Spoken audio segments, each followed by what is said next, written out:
Hi guys, welcome back. We're just doing a bit of service work on the GPX TSE 250 at the moment. 185 hours on this bike now, still on original piston, and we'll try and get a look up the exhaust port. So you've got the exhaust off, we'll have a look, and so far everything looks pretty good in there, to be fair. Some nice horn marks still on the cylinder, on the back of the cylinder.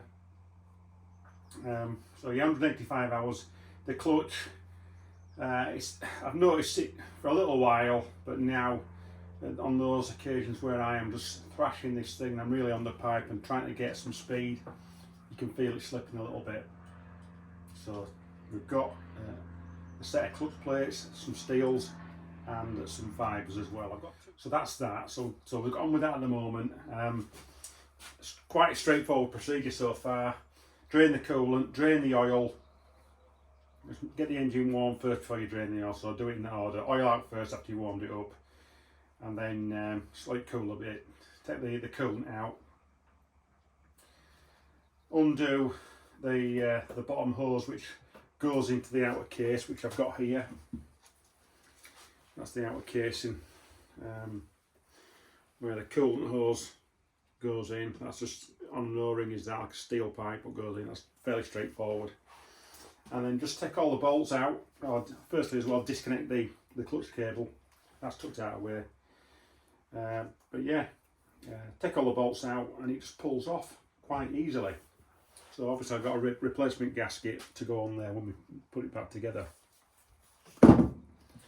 We'll give that a clean as well before we put it back on. And also get all this gasket material stuff off the case. So let's crack on, let's get the clutch out and see what it looks like.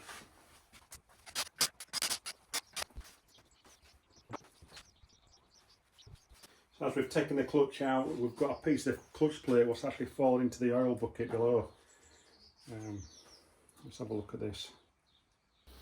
So we've taken the clutch out as a whole, and that piece of clutch plate fell off to start with. So let's just have a look at these.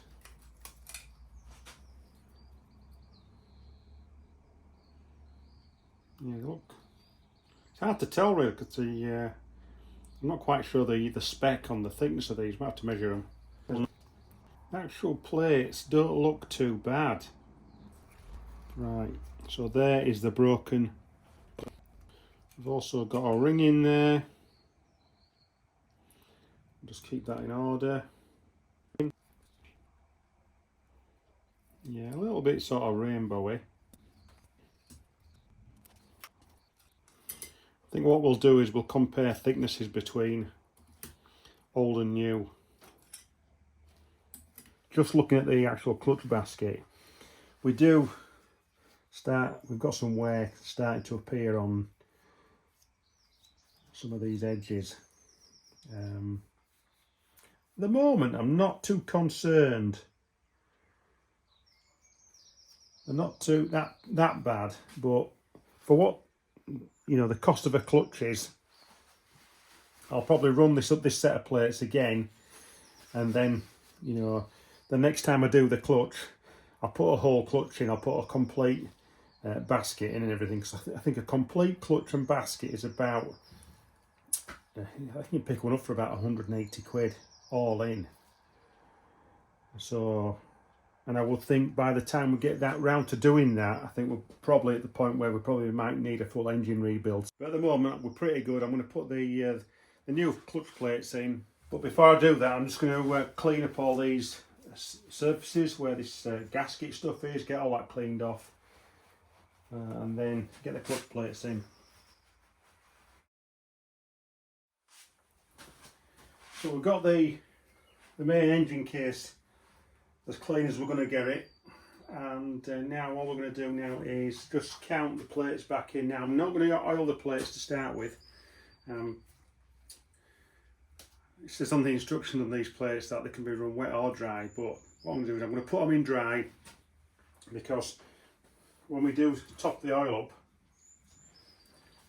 the oil will go over the plates as we put it in, and then when we do eventually get starting the bike, we'll let the bike tick over and just keep actuating the clutch for you know, a few cycles until the engine's worn, and we know it's fully sort of lubed up before we actually start riding the bike. So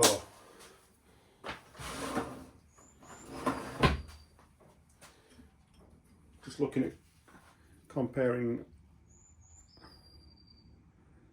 right, that's a 4mm plate, is that?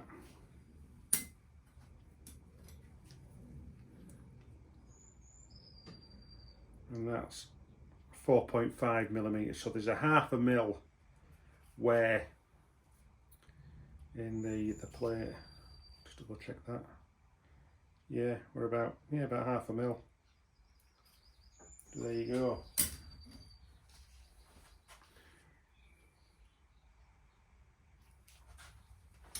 We'll just measure one of the metals as well. Compare one of the metals. Yeah, the same, exactly the same. So just the plates what I've worn, which you would expect after 185 hours. So I'm going to rebuild it in the reverse process of what I've taken them out.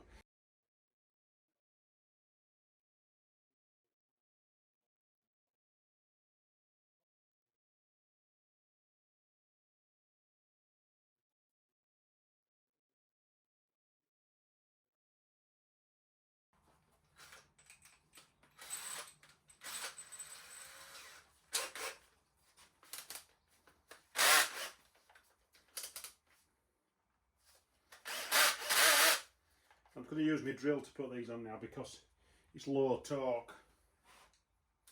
It's got an 8mm drill bit. That's nicely in place. What I'm going to do now is just tighten them down a little bit more now. I've done it with a really low torque. Now if you're using tools, if you're not familiar with how things should feel, if you've not been spannering for a while, then use a torque wrench if you've got one, if you can use a torque wrench. You sort of M6 threads are probably no more than 10 Newton meters in tightness. That's going to be plenty on these. But on my T-bar, I use a short handled, as in narrow handled T-bar. That's to prevent me over torquing things. Okay, so I'm just going to use one hand, and that will be more than enough. If you start using, let's say,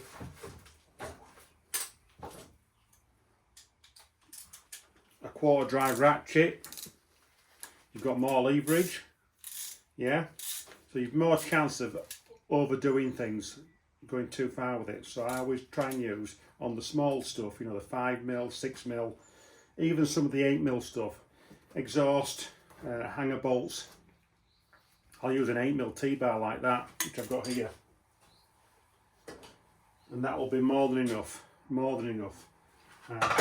You know, on the seats, on the seat bolts, when people are putting the seats on and they're using an 8mm T-bar, I've seen them they strip them out because they've got either too wider handle on the top and they're using two hands, or they're using a quarter drive with a longer bar for leverage. So by using the shorter handle, you're not using a torque wrench, you've less chance.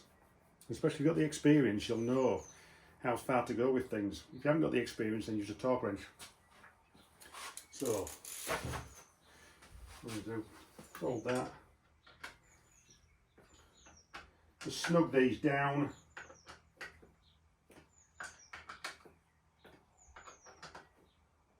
And that's all we need to do, snug them down. So, clutch in, everything feels firm as it should do. Everything's tight. If your plates are loose at this stage, then you've got something in wrong. So we've just got a new case gasket, and this is, you know, all this stuff you can get from GPX Motor UK. It's been in the box a little while as this, so just straightening it out. But yeah, all the stuff you can get from GPX Motor UK. But you know, there's lots of options there. Lots of options where to buy bits for these bikes. But yeah, first port call if you need something quickly. You know, GPX Motor UK. You know, James is the guy to go to. He's got everything that you would want for the TSE 250R and the other bikes as well. and if he hasn't got it, he can generally get it fairly quickly, get a quick, you know, turnaround from China. Just got here some clear automotive gasket seal, so I use that just to stick the gasket in place in a few areas.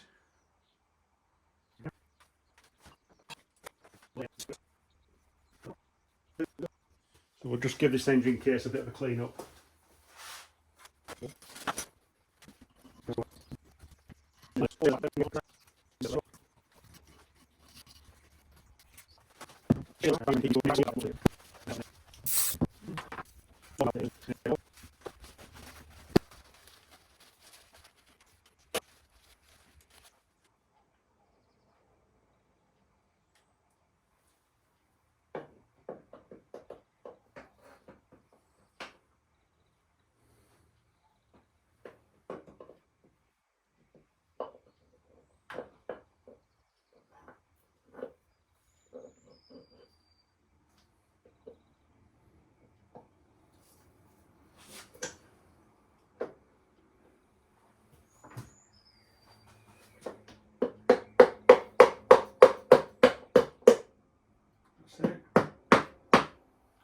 I think was somewhat like. Let's just have a look.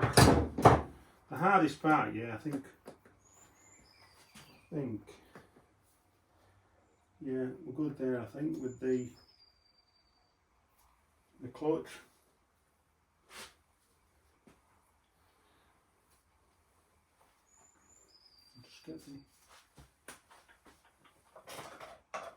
I'm just going to make sure the actuator now for the clutch is in the right position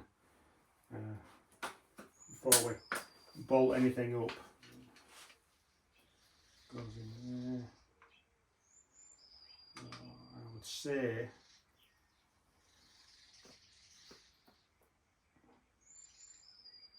it's not quite where it should be. So just have to pull the case off a little bit.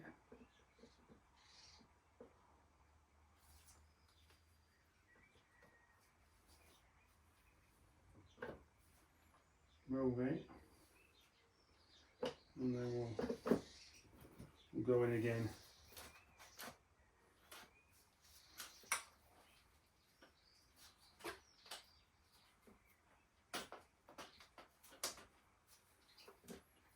I'll say we're about right now for where it was when we took it off, lining up with the length of the clutch cable. So let's get that out now to the road. Now look at putting the bolts back in, which I've got in order.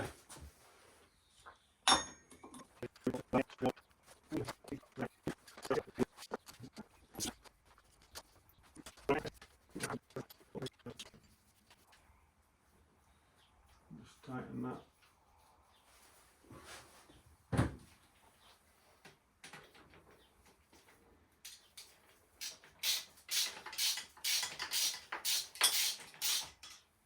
Right, that is a sump plug. Okay, you'll notice that I'm using a 1/2 inch 12mm, and where I'm holding it right at the head. Okay, so I'm not over torquing it.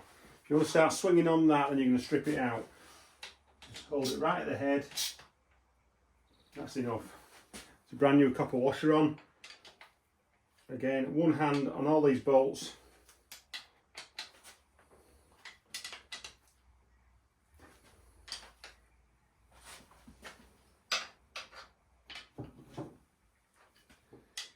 And that's it, we're good. One more round, just get a feel. Just go around twice, that's all. I'm not actually turning them anymore at all on this second run. And I'll just, again, one hand on that. It's fairly low torque. And we're good. No strip threads. That is the main thing. We don't want any stripping out because it's a nightmare if you're stripping threads out. And you've got to start looking at how to repair it, which is going to be sometimes quite difficult, depending on what you're doing and how much room you've got to play with. on your repair. So case back on, happy that the clutch actuating arm's in the right position. What we'll do now is I'm just going to clean things up. Time for a bit of engine oil. I've got some 1040 semi-synthetic and GPX gearbox oil. That's specifically for this bike. So I use different oils on the bikes. So we need 800 ml. It's going to be a few days before we actually, well, it might be a couple of weeks really before I get actually to run this bike again, to ride it with holidays and things. But you know, at least leaving it overnight, we can just make sure we've no oil leaks from the casing, etc. You know, while we've got it stripped down.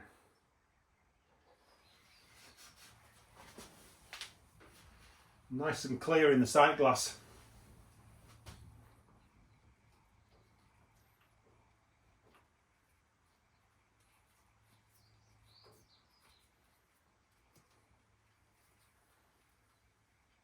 So that's clutch in, oil in.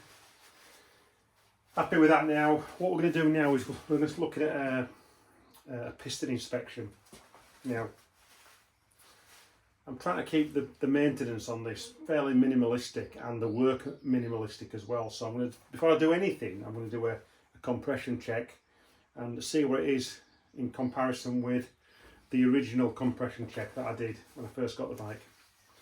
So I'll get my gear out, get it all rigged up, and then we'll take it from there. I've already had a look up the exhaust port, and like I said, you can see some nice hole marks in there, and the piston doesn't look too bad at all. Right, we've got the compression tester in there, all screwed in the cylinder head. This is the same one that I used when I first got the bike. It's one that I use on all the bikes, so I'm using the same equipment every time, so I'm getting some consistency with the readings. Again.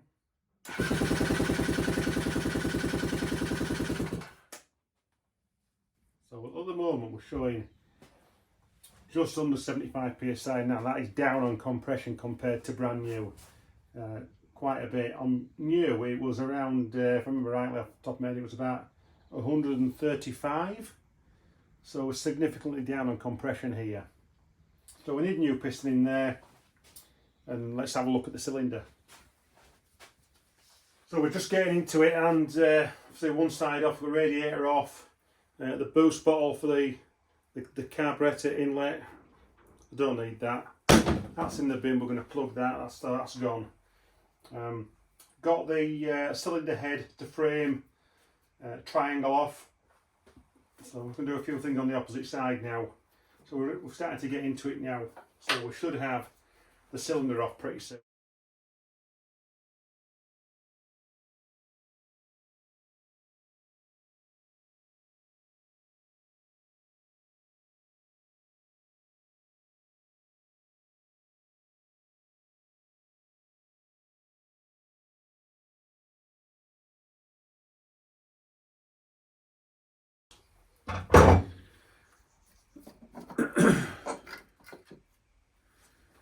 Head off. That's not too bad. Not too bad at all.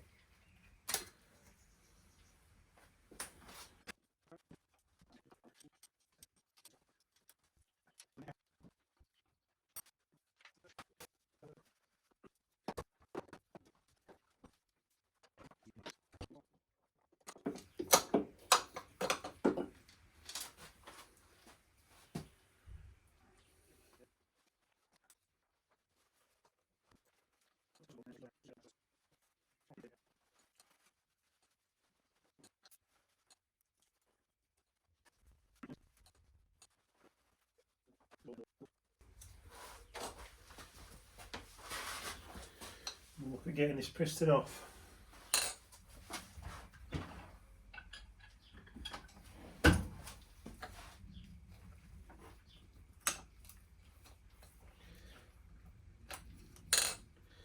One piston clip out.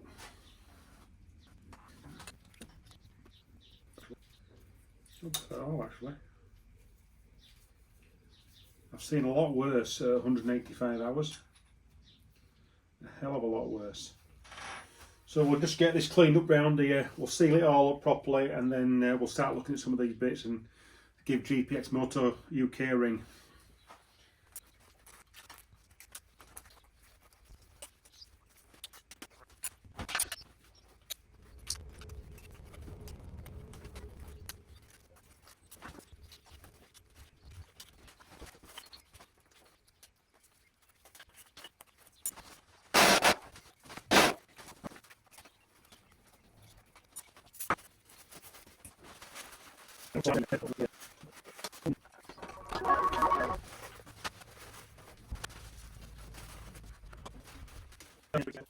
So we've got the cylinder here, let's move it over there.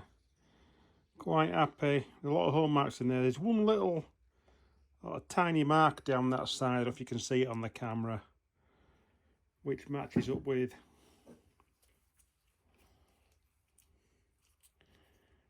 look. Yeah, that bit on the piston. It's a tiny bit. I've run my finger over that, I can't feel anything. So I think what we're going to do is we'll get a new piston order, new piston rings, and I will take the cylinder up to Eurotech and just give it a quick hone, a very light hone, and maybe a little bit of acid just to get to clean that a little bit up. It might be a little bit of aluminium what's on it, that's all, from the piston, but I'm not too worried at all. I think that overall I'm pretty happy on the condition of the piston. I think we've just done it at the right time, to be honest. I can see a bit more there, that's the bottom, on the bottom side, if you can see that. A bit of a line. But I can still see the home marks going through it underneath.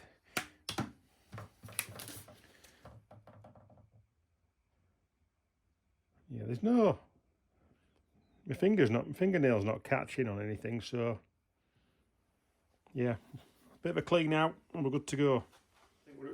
I think we're at the end of this video now. That's it from me at the moment in relation to this bike. We've got a lot done today. We know what we need to do to get some parts ordered, and then we can start at some point building it back up in the next month or so. I mean, no rush to do this because I've got 2 other bikes to ride and I've got some other things planned as well with my wife. So once we start doing the rebuild, we'll get the engine back together. We've got fluid checks, fluid changes to do, coolant, brake, fluid changes, new silencers to go on, and front wheel bearings as well.